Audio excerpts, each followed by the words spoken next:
દેવભૂમિ દ્વારકા જિલ્લાના જામકલ્યાણપુર તાલુકાના બાંકોડી ગામમાં આસ્થાનું અનોખું અને પૌરાણિક સ્થાન એટલે શ્રી પ્રગટેશ્વર મહાદેવ મંદિર.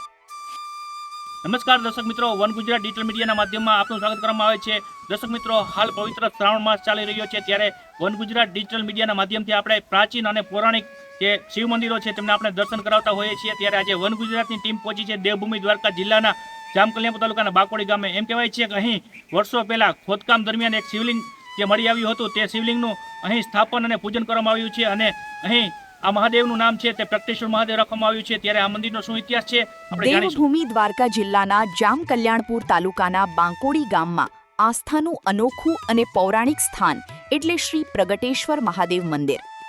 બાંકોડી ગામના શિવલહેરી પાટિયા નજીક આવેલી એક ટેકરી પર આશરે 20 વર્ષ પહેલા જમીનમાં ખોદકામ દરમિયાન અચાનક શિવલિંગ પ્રગટ થયું હતું. જમીનમાંથી શિવલિંગ નીકળ્યાની વાત વાયુ વેગે આસપાસના વિસ્તારમાં ફેલાતા બાંકોડી ગામ ઉપરાંત આજુબાજુના ગામોના લોકો પણ મહાદેવના દર્શન માટે ઉમટી પડ્યા હતા. ગામ લોકોએ શાસ્ત્રોક્ત વિધિથી પૂજન અર્ચન કરી શિવલિંગની સ્થાપના કરી. સમય જતાં અહીં ભક્તોની આસ્થા અને પ્રવાહ વધતો ગયો અને સૌના સાથ સહકારથી આ સ્થળે ભવ્ય શિવાલયનું નિર્માણ કરવામાં આવ્યું.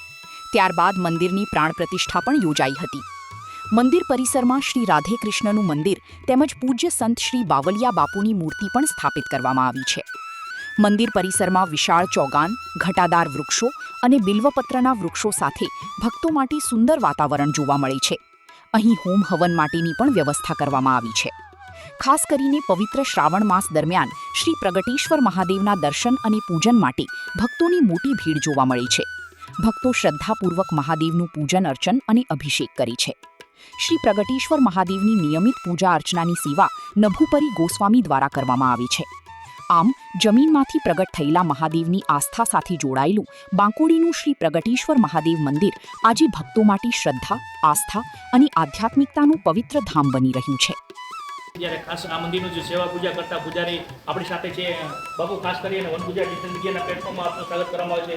બાપુ, ખાસ આ જે પ્રગટેશ્વર મહાદેવ મંદિર છે, આ શિવલિંગ છે, એ ક્યારે ઉત્પન્ન થયું હતું, શું હતી એની કહાની?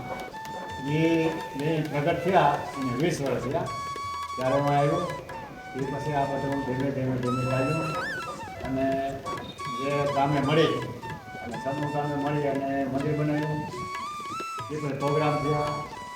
એ પછી ભગવાનની દયાથી અત્યારે 2 મંદિર બીજા બનાવ્યા છે. ત્યારે રાધાકૃષ્ણ ભગવાન છે. પછી જે સંત તરીકે આપણા જે બાકોડી ગામની અંદર સંત તરીકે જે સમાધિ છે બાકોડી ગામની, એ આજે વર્ષો પહેલાં બાકોડી ગામનો એ બાપુજી છે એના આદેશથી એ ગામ બનેલું, બરાબર. તો અત્યારે ત્યાંથી મારો ભાવ અને ભક્તિથી બાપુના ગાજતા વાજતા લેવા એની પર મૂર્તિ લેવાની છે અને બહુ જ એના પ્રસાદ, બરાબર. અને બધાની કૃપા છે આમાં મંદિરમાં. બાપુ, આ પ્રગટેશ્વર મહાદેવ ખાસ અહીં બેઠા છે, તો એના કેટલા વર્ષ થયા છે કે મહાદેવ અહીં બિરાજમાન છે? બિરાજમાન જે થયા એને આજ બરાબર 20 વર્ષ થઈ ગયા, બરાબર. આમ તો પણ હું આવ્યો એને 21મું વર્ષ ચાલે છે. ત્યારે ખાલી દાળ, બરાબર.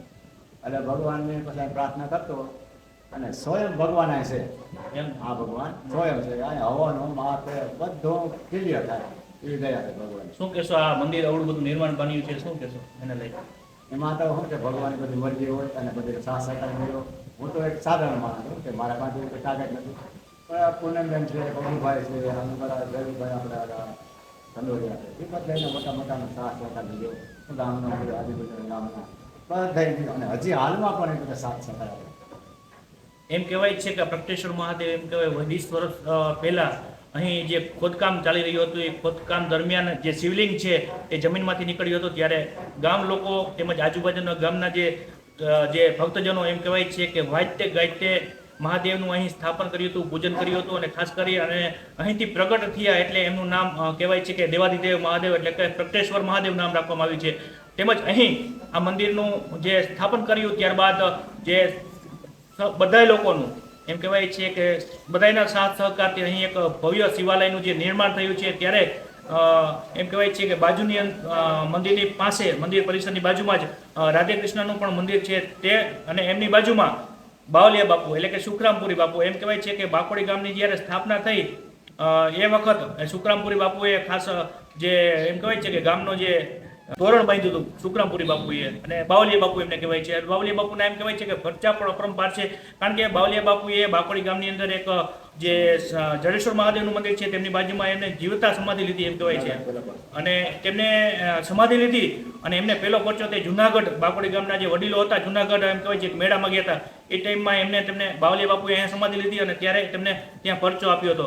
એવો એક જે બાવલિયા બાપુ છે તેમનું પણ અહીં ઇતિહાસ જોડાયેલો છે, અને ખાસ એ બાવલિયા બાપુનું જે પ્રતિમા છે જે એ પણ અહીંયા બાપુ દ્વારા અહીંયા સ્થાપન કરવામાં આવ્યું છે. ત્યારે બધાના સાથ સહકારથી, ગામ લોકોના સાથ સહકારથી આ જે મંદિરો છે તેમના નિર્માણ થયું છે, અને પવિત્ર શ્રાવણ માસ દરમિયાન દેવાદિદેવ ભોળાનાથ એટલે કે પ્રગટેશ્વર મહાદેવને રીઝવવા માટે બાકોડી ગામ તેમજ આસપાસના જે ગામોના જે લોકો છે તે ભગવાન ભોળાનાથ પાસે આવે છે. અહીં આવી અને જળાભિષેક, રુદ્રાભિષેક, ચંદનાભિષેક, વિવિધ પ્રકારના અભિષેકો, વિવિધ પ્રકારના જે દ્રવ્યો છે તેમજ બિલ્વપુત્ર છે, સુગંધિત ફૂલો છે તેમના દ્વારા ભગવાન જે પ્રગટેશ્વર મહાદેવનું પૂજન અર્ચન કરવામાં આવે છે, અને ભગવાન ભોળાનાથને રીઝવવાના પ્રયત્ન કરવામાં આવે છે. ત્યારે શ્રાવણ માસમાં એમ કહેવાય છે કે અહીં ભક્તોની ભીડ હોય છે, ત્યારે આ દેવાદિદેવ મહાદેવ પ્રગટેશ્વર મહાદેવ અહીં સાક્ષાત બિરાજમાન છે.